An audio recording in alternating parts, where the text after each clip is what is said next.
year by a cycle of advance during the autumn to the winter maximum, which you see on the left-hand side, and then the subsequent retreat of ice during the spring to its minimum extent in summer in the middle.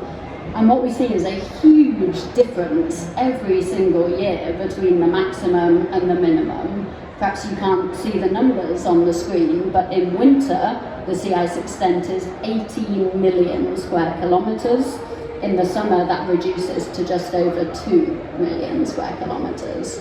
So a huge mode of physical variability in this system, and this drives huge variability in the processes occurring. So the biology and the chemistry of this ocean system is very tightly controlled by sea ice, and therefore the seasonal cycle of sea ice drives the seasonal cycles throughout the Southern Ocean and within its ecosystems in habitats, species, and the processes that link them together. And the sea ice dynamics, as we call them, the seasonal cycle, is changing as a result of climate change, and I'm just going to show some evidence of how we know that. So these plots show us the trend in monthly values for the winter maximum at the top in September, at the end of winter, and at the end of summer in February along the bottom. So these are the average values for September compared to the average for the whole time period, which is since 1979, when the satellites first started to make reliable observations of Antarctic sea ice. And just by a quick look at these plots, we can see that over the whole time period, there is no statistically significant overall trend. It's more a picture of immense variability from year to year. And one key thing to remember is that these are values for the entire Antarctic, and therefore they hide a lot of regional variability. So in some parts of the Southern Ocean, the trend in sea ice extent is one of decline, with consequences on the ecosystem, and elsewhere the trend is one actually of an increase in sea ice over this entire time period. But what we can see at the Antarctic level is that since the season of 2014-2015, we've seen a rapid drop-off of sea ice extent in both the winter case at the top and the summer case at the bottom.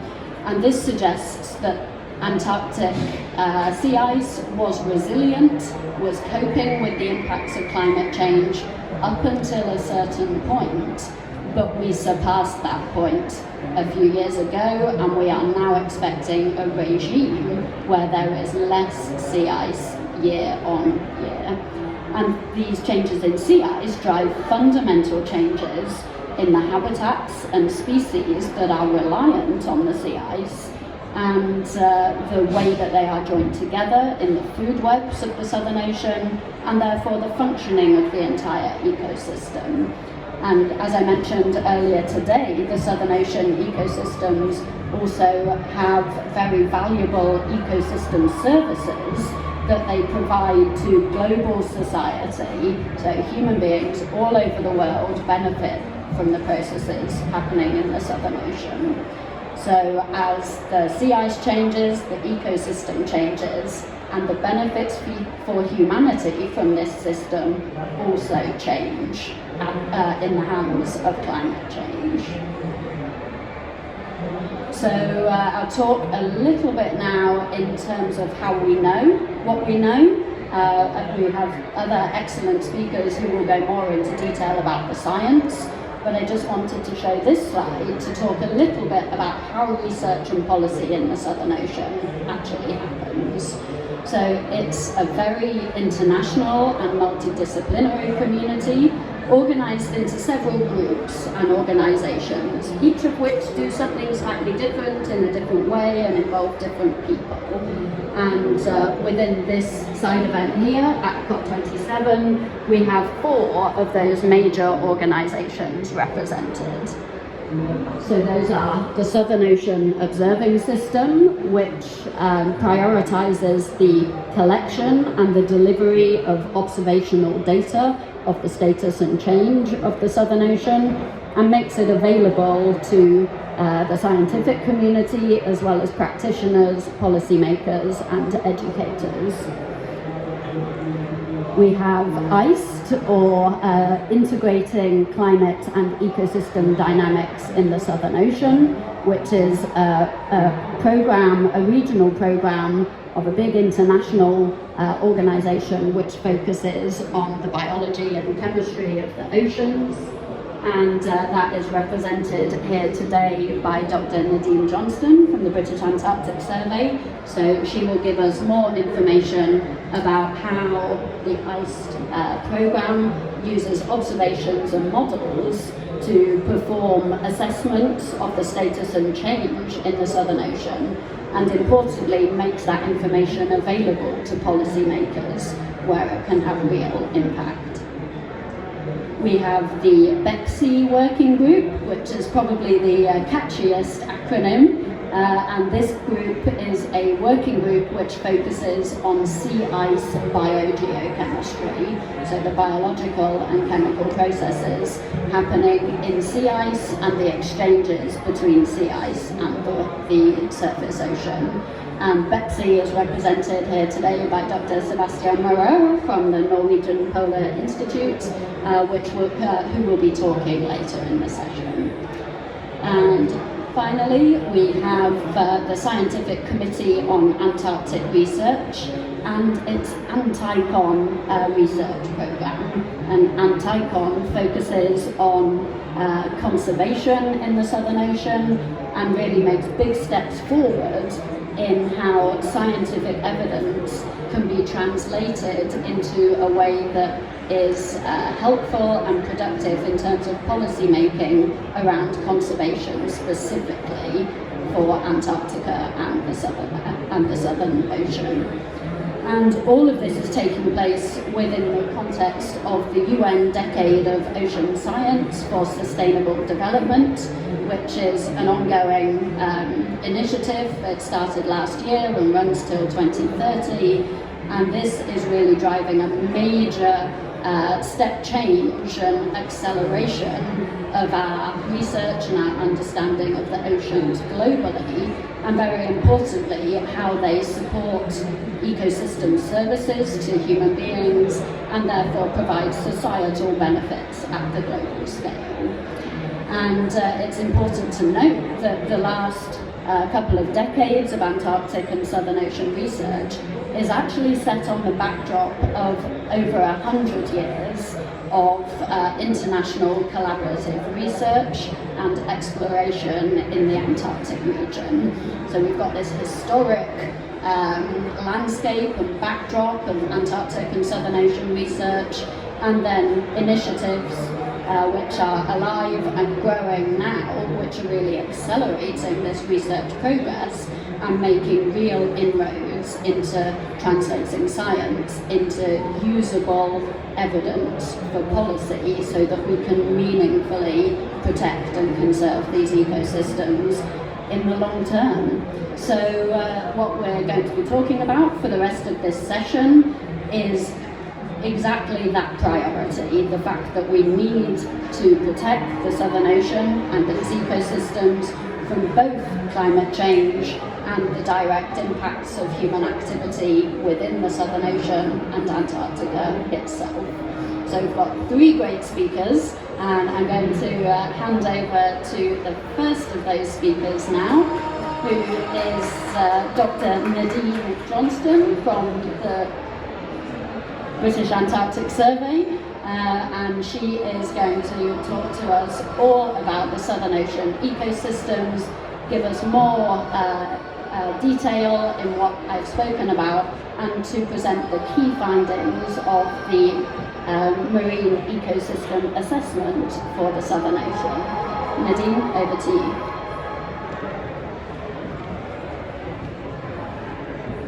Thank you very much, Shannon, and it's a real pleasure to be here today talking with you. Just to check that you can all hear me. Good, fantastic. So as Sean mentioned, I'm representing the ICE program and one of our core activities over the past few years, which is the marine ecosystem assessment for the Southern Ocean or MESO. So I'm from the ecosystems team at the British Antarctic Survey, but of course I'm here talking on behalf of the entire international and multidisciplinary MESO team.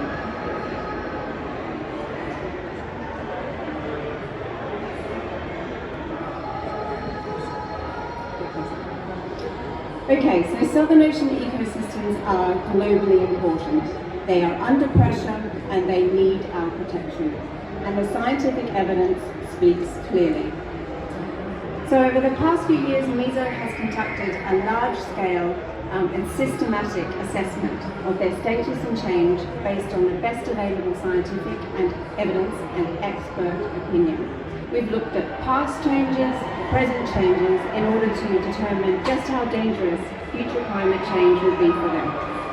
And we've captured the full spectrum of the ecosystem, from the biogeochemistry through to the biology, from the phytoplankton to the whales, and from the seabirds right down to the benthos. We've looked at their food webs across a range of habitats, from the ice shelves and coastal areas, the sea ice, the open ocean, down to the sea floor. And we've synthesized how these species and communities interact with one another and their environment across a range of spatial scales across this ocean and beyond, and also the range of processes or functions that they perform and the threats that they face.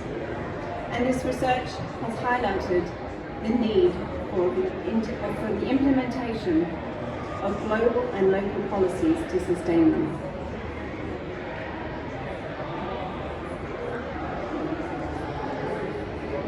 So during this presentation, I'm going to give you 5 take-home messages about these ecosystems.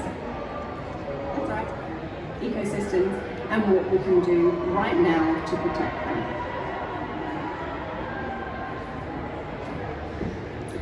So it's important to remember that the Southern Ocean formed about 25 million years ago, and over this time it has been cool and thermally stable, and this has given rise to beautiful, unique and highly productive ecosystems, forging a living in one of the most hostile but awe-inspiring areas of our planet. And although the Southern Ocean is remote from many of us and devoid of native populations unlike the Arctic, it's far from isolated. It's home to a mix of both resident and migrant species and communities, some of which, like seabirds and whales, undertake seasonal migrations in and out of the Southern Ocean to complete their life cycles. Others, like zooplankton and larval fish, are swept across the ocean, passively swept across the ocean boundaries into waters further north, connecting ecosystems far remote from the Southern Ocean. And as Sharm has already explained, the deep waters of the Southern Ocean also carry the nutrients they produce throughout the world's ocean circulation system, fueling ecosystems right across the world. And as they go about their daily business, these ecosystems support a range of globally important processes that benefit humans and society, such as biodiversity, carbon and nutrient cycling, climate regulation, fisheries from Antarctic krill, which have a biomass that's greater than any other multicellular living species, and also fisheries for finfish and wildlife tourism. So in this myriad of ways, Southern Ocean ecosystems not only influence global systems, they are influenced by global systems, and they are absolutely integral to the provision of a healthy biosphere, food security, iconic species such as emperor penguins and the keystone Antarctic krill, and also for human well-being.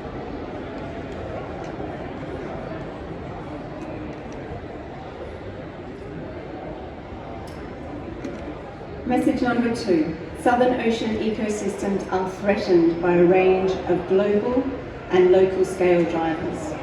And these global scale drivers are primarily from human climate change. And the local scale drivers operating at the Southern Ocean region are largely the result of other human drivers such as fishing, tourism and pollution.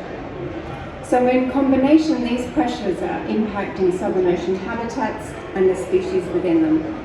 Crucially, the Southern Ocean has absorbed much of the extra heat and the carbon dioxide associated with global climate change, and has continued to warm and acidify in recent years. The circumpolar winds have strengthened, and we've seen changes in some areas in sea ice thickness and extent, as Sharm explained, and the retreat of glaciers and ice shelves. And my colleague said we'll go into further detail on these sea ice ecosystems in the next presentation. Message number 3. Southern Ocean ecosystems are already changing.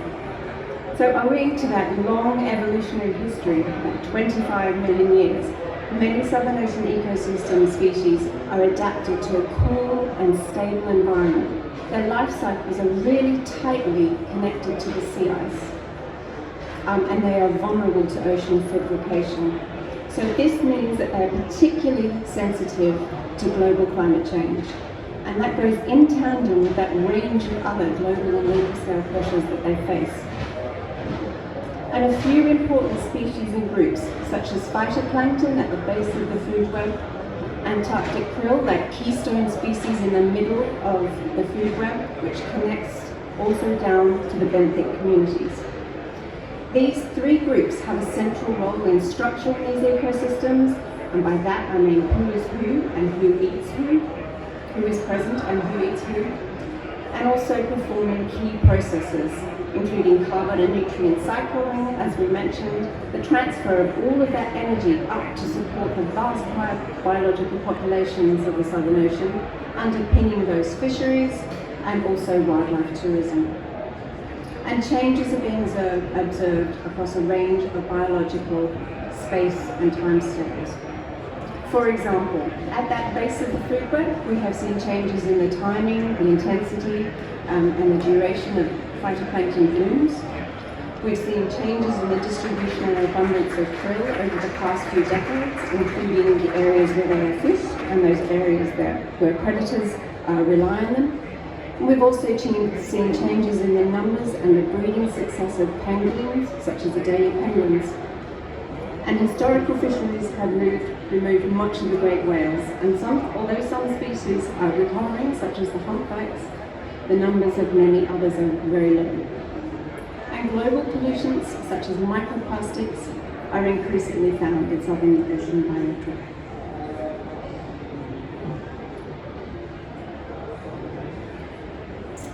So number 4. Continued changes in Southern Ocean ecosystems will have global consequences. The IPCC assessments tell us that there will be increasing threat from climate change and other human drivers into the future. So based on our understanding through the MESO study and that rich history of research that Sharm talked about, our understanding of the past and present changes, we anticipate further changes in the structural Southern Ocean ecosystem and the key processes that they perform. And ultimately, this will affect the role of these ecosystems in the Earth system and the benefits that they currently provide society.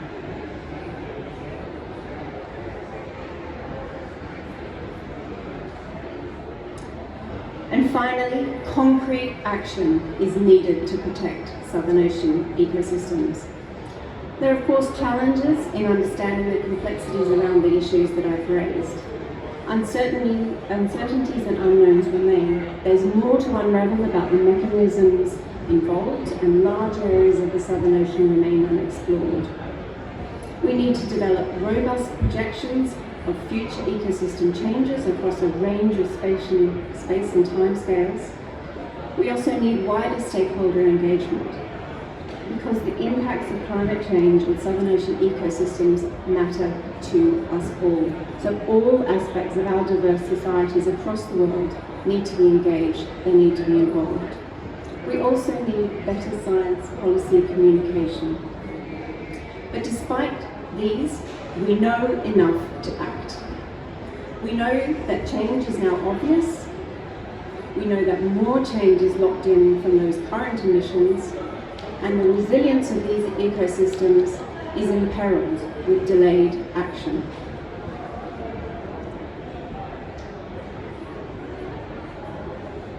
So what do we need to do now? The message is simple. We need the implementation, not the words, not the pledges, not the promises, but the implementation of global policies on climate change mitigation to limit or reduce that warming and sea ice loss. And secondly, this needs to happen alongside the implementation of more local conservation management measures, which my colleague Gilda will go into further detail in the next presentation after Sam. So these measures need to be precautionary, they need to be responsive to climate change and other human impacts, and enhance the resilience of these ecosystems so that they can continue to support a healthy planet.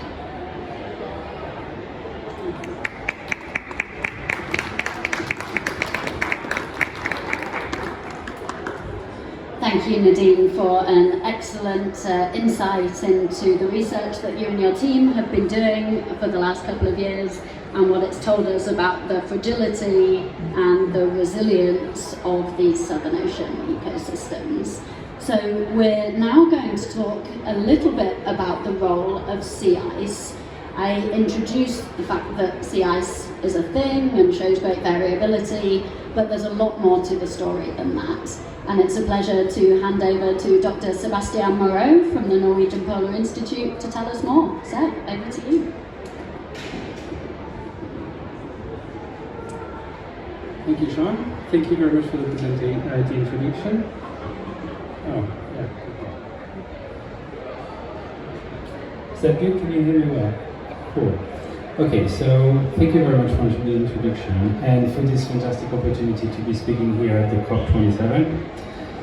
It's really a pleasure also to represent the BEPC community, and I would also like to thank my sponsors, the Norwegian Infrastructure Project TUNO and the Southern Ocean Observing System. So, as Sean told you, today I'm going to be speaking about sea ice, the importance of sea ice biogeochemistry in the Southern Ocean ecosystems and the Earth system. And I'm presenting this talk on behalf of the BEPC community. So the Southern Ocean sea ice covers up to 17 million kilometers square.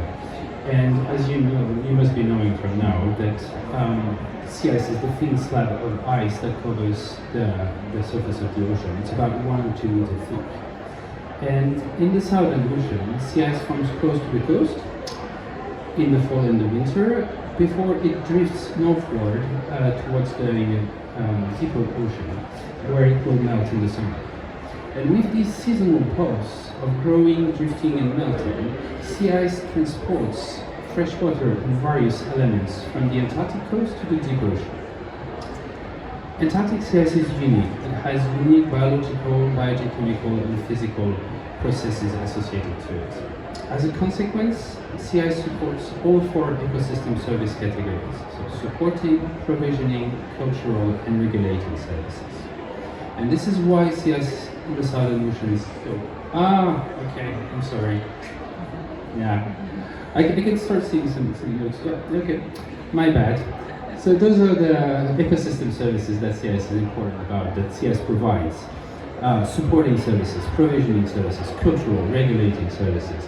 This is why sea ice in the Southern Ocean is so important for us who want to fight against climate change. So this is the goal of my presentation today, is to convince you about this importance of the sea ice, biogeochemistry and ecosystems. All right. I was afraid I was going to miss this one. So the first message for me is that sea ice is a very productive environment. We often measure very high biomass inside the sea ice, which can be several orders of magnitude higher than what we measure in the ocean. And all of these pictures are here to illustrate this point, and you can see these very striking brown or green colors that come from the algae that grow inside the sea ice. And an important number is that the sea ice algae production can represent 10 to 30% of the total primary production in the sea ice covered waters, the rest being attributed to production by phytoplankton in the ocean. And it's also important to know that the production in the sea ice takes place early in spring, so November, December. in Antarctica, and this is before the production in the ocean can take place. Okay, got that one. The high biomass inside the sea ice is important for a number of reasons. The first one, it draws down CO2 from the atmosphere, which is a good thing to fight against climate change. The second one, it also helps to export this CO2 down to the deep ocean. And this happens when the sea ice melts and releases the algae to the ocean, and they will then slowly sink towards the deep ocean. There, the CO2 can be sequestered, can be stored for hundreds of years, which is a very efficient way to fight against climate change. The sea ice algae can also seed the ocean phytoplankton blooms, which also draw down CO2 from the atmosphere. And the fourth important thing about this sea ice biomass is that it feeds. It's a very important source of food for marine organisms in the Southern Ocean, and particularly for krill that Nadine has been talking about. Indeed, sea ice algae can represent up to 90% of the food intake that the juveniles in large Antarctic krill will eat. And as you remember, sea ice production takes place in early spring when there is no other food in the ocean for krill. This is especially important because, as you heard from Nadine Stoke, krill is the #1 keystone species in the Southern Ocean, with many other species relying on krill for food. And krill is sorry about that one. Okay, now I did it. Krill is particularly present in the Scotia Arc and along the sea ice zone of East Antarctica. And its total biomass in the Southern Ocean is estimated to be close to 500 million tons, which makes it the animal on the planet with the highest biomass, higher than the biomass of humans, as Sean said. Okay. Another important role of sea ice is that it is the habitat of a large number of species that depend on it for living, for breeding, for foraging. These species range from the microcellular ice algae to the zooplankton, the fishes, the flying seabirds, the penguins, the seals, and the whales. And the shrinking of the sea ice cover in the Southern Ocean could disrupt their life cycle. And unfortunately, we are already seeing such an example in the waters west of the Antarctic Peninsula. So, over the last 4 decades, sea ice in the Southern Ocean has been fairly stable. But that is except in the waters west of the Antarctic Peninsula, where sea ice has decreased extremely fast to what's happening similarly to what's happening in the Arctic Ocean. So this is what you can see in this graph here on the left-hand side with this red patch. And together with other climate change stresses, such as ocean and atmospheric temperature increase, the shrinking of the sea ice cover in the waters of the Western Antarctic Peninsula has already led to changes in the marine ecosystem. So we have seen that the primary production has decreased by an overall 12% in these waters, with decreases in the north and increases in the south. And we also saw changes in the phytoplankton community composition, with changes from large cell to small cells. Probably because krill are less capable of grazing small phytoplankton. We have seen changes in the krill densities as well that Nadine has mentioned, and a contraction towards the south. And there's also evidence that krill is being replaced by the salps, which is a gelatinous zooplankton and is much less nutritious than krill. So it's quite an overall problem for the marine ecosystem. And as Nadine mentioned, we also see changes in the penguin population. Another very important role of sea ice is to provide iron to the Southern Ocean. So the Southern Ocean is deprived of iron. And this is the main factor that limits the primary production in the Southern Ocean. And there, the sources of iron are very limited in time and in space. But sea ice is a very important reservoir of iron. Due to physical, chemical, and biological processes, when it grows, sea ice binds a lot of iron inside, and the concentration of iron that we measure inside the sea ice are much higher than what we can measure in the surface ocean. So when sea ice drifts offshore after forming, And when it melts in the summer, it releases this iron to the surface waters of the Southern Ocean. And this is a very important process because by releasing this iron to the surface ocean, it allows phytoplankton to grow and to capture more atmospheric CO2, which is a good thing again for us who want to fight climate change. So the very important processes I have shown you are far from being fully understood. And there are many other processes by which sea ice is helping us to fight climate change. But one major problem for us is the small spatial and temporal coverage of sea ice studies, which is due to the heavy constraint when it comes to fieldwork in Antarctica. And one way by which we have taken this problem is by compiling all the existing data together. And by doing so, we have created large-scale databases of sea ice processes that would hopefully cover the entire season in the broader Southern Ocean. But this is, however, not enough, and we need to increase our monitoring of sea ice processes, especially in times of climate change. Indeed, after decades of apparent stability, Antarctic sea ice is now declining. The first tipping point happened in 2016, as you can see in this top right graphic. And since then, the decline in Antarctic sea ice has been going faster than in the Arctic Ocean. For example, in 2022, you can see that the Antarctic sea ice extent was under the long-term average for the entire year. And unfortunately, the climate models also predict that the decline in the Southern Ocean sea ice will continue along with further climate change. And this is a major problem because we do not know yet the consequences this will have on the sea ice biogeochemistry and the ecosystems associated to it. But as Nadine presented to you, these consequences are expected and may have large impacts on the ecosystems and the critical services they provide to the global human population. So this is why we need climate action as soon as possible to protect one of the Earth's most unique and beautiful environments. And this is what Gilda is going to tell us about.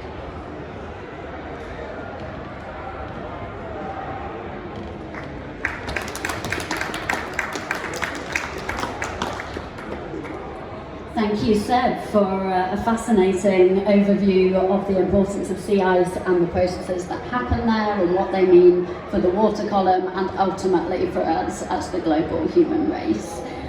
So I'm just going to take a quick minute just to say that we do have an online audience as well as the audience that's here with us in Egypt.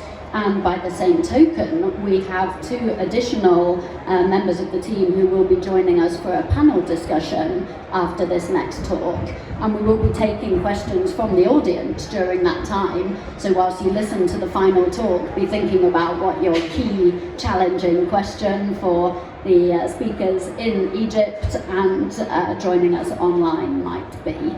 So with that, it is my pleasure to move more into the what do we do about it kind of area of this side event. We've heard some fantastic cutting edge science from both Nadine and Seb, building on that long history of Antarctic research, the innovative leading research that's happening now. But what do we do about it? And in order to walk us through this, it's my pleasure to hand over to Dr. Gilda Cacavaux from the Institut Pierre Simon Laplace, who is representing the SCAR, the Scientific Committee on Antarctic Research, scientific research program on Antarctic and Southern Ocean conservation. Gilda, over to you.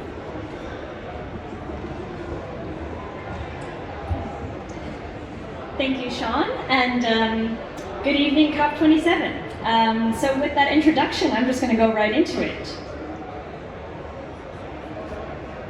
So, what have we been talking about this whole session? Climate change is impacting the Antarctic now. That's what Nadine and Seb have been telling us throughout this whole talk. We've been seeing it on the level of ecosystems over an entire circumpolar scale, and we've been seeing the impact that changing extents, variability in sea ice is causing for those ecosystems in order for them to be able to deal with the climate change impacts that we're seeing now. What can we do about it is the question. Now, I don't want to come here and paint a whole doom and gloom scenario for you. I want to actually try to talk about solutions and strategies. That's going to be my goal for the next 10 to 15 minutes. For me as a scientist, I see this as a way that we can look at this in two ways, for example, or two steps. How do we transform science into action?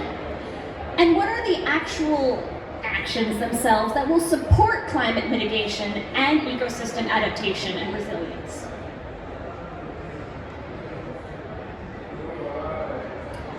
So, starting with the science that we need to inform action on climate change. Much of that was already presented by my colleagues here this evening. What I want to emphasize about the science that's needed is that it's needed in a continuous manner. What we know now is what we know now, but climate change is dynamic. The reactions that the ecosystems around the Southern Ocean are having today are not the ones that they're necessarily going to be having tomorrow, and the projections that we're nonetheless making for tomorrow have uncertainty inherent in them.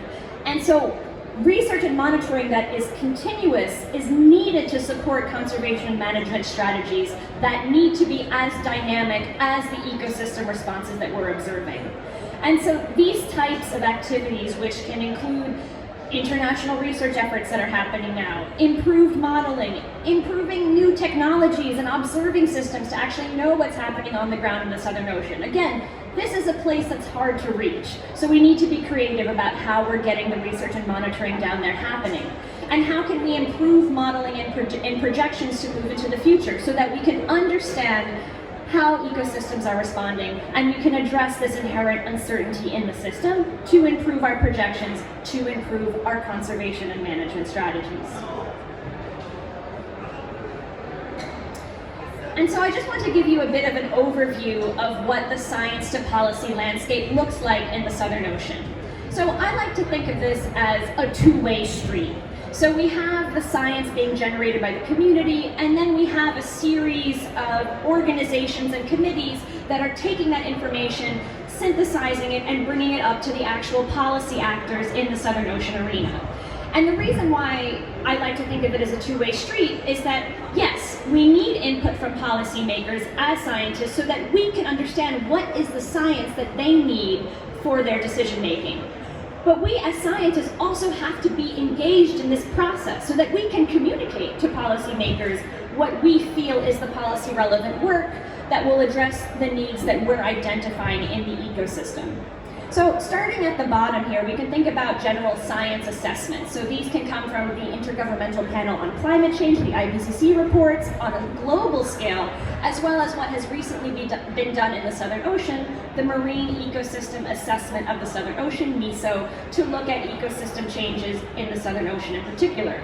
And so these science assessments are then fed into science coordination organizations. So these include working groups from the Commission for the Conservation of Antarctic Marine Living Resources, or CAMLAR.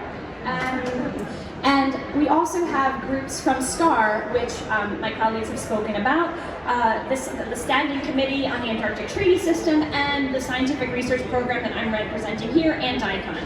So what these science coordination groups do is then they feed into these committees that advise our policy-making organizations. So that's the CEP for the Antarctic Treaty System, or the Committee for Environmental Protection. We're on the second row, by the way.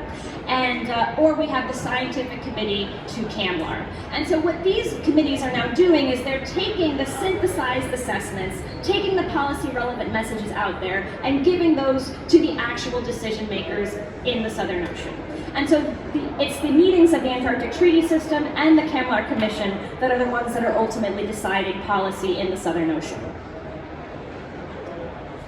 So with this brief overview, the question now becomes, what does effective policy look like? And we can think of this on a global and a local scale. And starting from the global perspective, we know, and this has been touched on by my colleagues already, global decisions will affect the rate and the impact of change in Antarctica on local and regional scales. And so what we know in order to mitigate that global driver is that we need to commit to lower emissions and global climate change mitigation strategies. That's the only way that that global impact on the Southern Ocean is going to be mitigated. But we want to think also about what we can do in the meantime, because obviously we can't necessarily control what's happening on global international scales. What can we do as scientists informing policymakers and as the policymakers working in the Southern Ocean to mitigate the impacts that we're already seeing of climate change? So first, we have to deal with the high level of uncertainty and data gaps that are inherent to Antarctic science, again, because of the difficulty of working there and because of inherent uncertainty in science generally. And so in order to foster a conservation strategy that achieves resilience in our ecosystems to climate change impacts, we want to go for management strategies that are both precautionary and responsive. So I'm going to explain a little what I mean by that. So with precautionary, and Nadine brought this up earlier as well, I mean policy decisions that make allowances for the fact that we know that impacts of human-induced change are happening now, and we're also aware that there are gaps in our knowledge. We're not able to predict exactly the impacts that we're seeing in terms of exactly what is going to happen to species and ecosystems in the Southern Ocean based on the physical changes to the environment now. So we need management that's precautionary. We also need management that's responsive. So this comes back to the continuous monitoring paradigm. So while we may have an idea of what are the best mitigation strategies for the impacts we're seeing now, these might not be the best mitigation strategies for the impacts that we will see in the future. As we get new data, as we have more science coming in, we need to be able to have dynamic policy responses that change with changing information on the ground. And so when we think about who the stakeholders are in the Southern Ocean for which this information is needed, we can think about fisheries, for example, we can think about tourism in the Antarctic, and we can think also about science logistics that are supporting the scientists working there. One example of the type of local action that we can take in the Southern Ocean is in the form of marine protected areas, or MPAs. So this is one type of action that's both precautionary and responsive. Marine protected areas allow us to foster resilience in the Southern Ocean by minimizing the impacts of local pressures like fishing, for example. They provide a refuge for species in marine protected areas where we can reduce the impacts of humans locally. And finally, they provide an area of recovery for species and ecosystems that have been previously impacted by climate change and human activities. The map that we see here is showing us a series of existing and protected marine protected areas around the Southern Ocean. Planned and implemented, sorry, I'm not sure if I said that right. And so what I want to draw your attention to is that the only colors that are active now are the tiny yellow box up top and the green on the bottom. The green on the bottom is the Ross Sea Marine Protected Area that was passed in 2016. It's the largest marine protected area on the planet so far. All the other colors, the purple, the orange, the pink, are planned areas. Now CAMLAR, the organization I told you about regulating Southern Ocean extractions, has for the past a decade ago committed to creating a network of marine protected areas around the Southern Ocean, as we see here. But the only one that has been successful in actually being implemented is the green one on the bottom, in addition to the tiny yellow one on top. But in terms of the new ones that we have, only the green one is active. And the issue, and what is the issue then? Why don't we have marine protected areas in the Antarctic Peninsula in purple, or the Weddell Sea in orange, or East Antarctica in pink? And a lot of this is coming from political gridlock. The science behind these marine protected area proposals is solid. It's been presented multiple times, improved multiple times, and it just has not been able to get consensus from the countries that need to provide it for it to be passed in CAMLAR. So that's going to bring me to my next point, which is about political will as being a critical aspect of how we're going to turn science into policy in the Southern Ocean. We have to live in reality. Again, it's not the best available science that is causing us issues here. It's political will. We as scientists need to think about how we can reframe the value of Antarctic ecosystems, both to the public and to policymakers, so that we can move beyond this exploitation or conservation binary, which is often something that's gumming up the works in many ways in science, in policy in the Southern Ocean. There's lots of potential approaches in how to do this. Quantifying the value of ecosystem services in the Southern Ocean is one potential way. Integrating social-cultural perspectives into our perceptions and understanding of the Southern Ocean ecosystems is another potential avenue for how we can address this, but certainly something that the sort of next frontier, let's say, to science into policy in the Southern Ocean. As I am approaching my conclusions, I want to come back to the point that we continue to emphasize in this session, which is that we're seeing the impacts of climate change now in the Southern Ocean. And so the question is, what is going to happen if we don't take action? What are the consequences of our current gridlock and lack of action on these issues? As with everywhere on the planet, we're going to see winners and we're going to see losers in the Southern Ocean. Seb and Nadine have already talked about this to some extent. The shift from krill to cell energy pathways that deprive ecosystems of the level of nutrients that they were originally having access to. Changes in penguin populations in, for example, the Antarctic Peninsula, where we're seeing areas with increases in Gentoo penguin populations, where in the same areas we're seeing precipitous drops in the number of Adelie penguins that we're seeing. Ultimately, we have to think about the fact that we as humans are stewards of marine ecosystems, including in the Southern Ocean. We have to ask ourselves, what are we willing to lose with respect to biodiversity in Southern Ocean ecosystems, the complexity of these ecosystems, and not even just thinking selflessly in this way. We have to think about the risks that we're engendering to ourselves, to future food security that my colleagues have touched on, to whatever downstream impacts that we cannot yet predict that having loss to biodiversity and complexity in ecosystems may in the future cause. I will close with this vision of different types of futures that we can expect from Southern Ocean at different global warming levels. So these 4 maps are showing us the extent to which sea surface temperature and sea ice extent will vary depending on either 0 top left, 1.5 degree increase top right, 2 degree increase bottom left, or 4 degree increase bottom right. At a 1.5 degrees Celsius increase in average temperatures, and these are all at the end of the summer, we're starting to see an increase in stressful levels of sea surface temperatures moving down from the Antarctic Peninsula towards the Ross Sea area. This is going to be a problem for ice-dependent species who are now going to see their ranges being restricted by this temperature increase.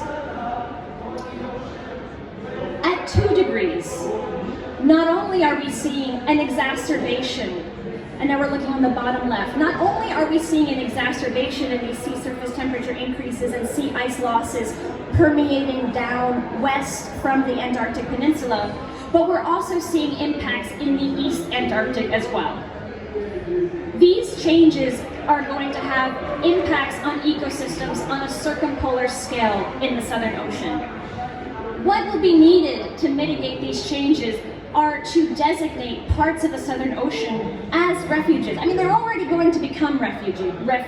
And when I talk about refuges, I'm talking to an extent about the Ross Sea and the Weddell Sea. These are areas where species and ecosystems that are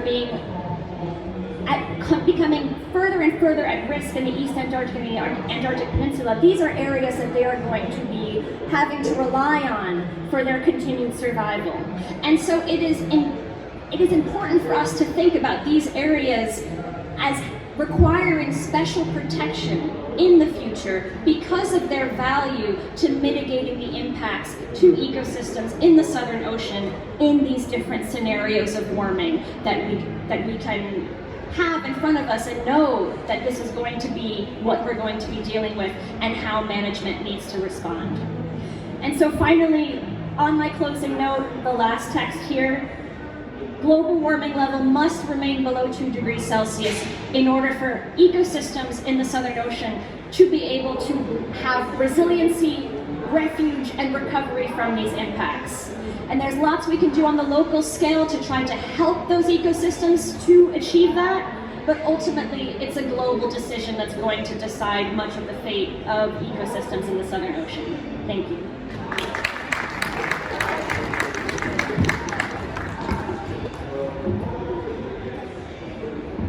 Thank you, Gilda, for a really motivating call to action at the end there, based on some really strong recommendations as to what we actually do with all of this science in terms of informing useful policy. So Gilda talked about the regional scale management and governance frameworks for the Southern Ocean in the shape of the Antarctic Treaty System and the Commission for the Conservation of Antarctic Marine Living Resources, CAMLAR, and of course of very great relevance to this conference here, the global decision making, so the mitigation of climate change at the global level actually falls within the auspices of the United Nations, and of course in particular the United Nations Framework Convention on Climate Change, the UNFCCC. So what we are doing here is really giving a call to action to both of those governmental and management frameworks for urgent, decisive action at the scale required to protect Southern Ocean ecosystems. Now, I can see we've jumped the gun a little bit with switching to the speakers. Could I please have the summary slide before we switch to the panel? And we'll come back to our speakers once I've just given an overview of the key take-home messages. So, slide number 35, please.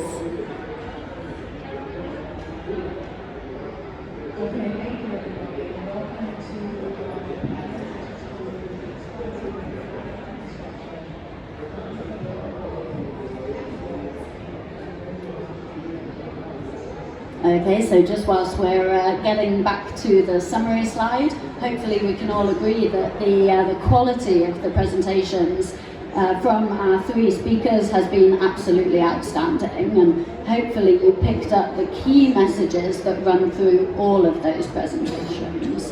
And hopefully we've managed to convince you over the last hour that Southern Ocean ecosystems are important at the global scale in terms of biodiversity, nutrient cycling and distribution throughout the world's oceans, the uptake of carbon and therefore the regulation of climate, and the Southern Ocean doing us a huge favour in terms of helping us to mitigate climate change through natural mechanisms.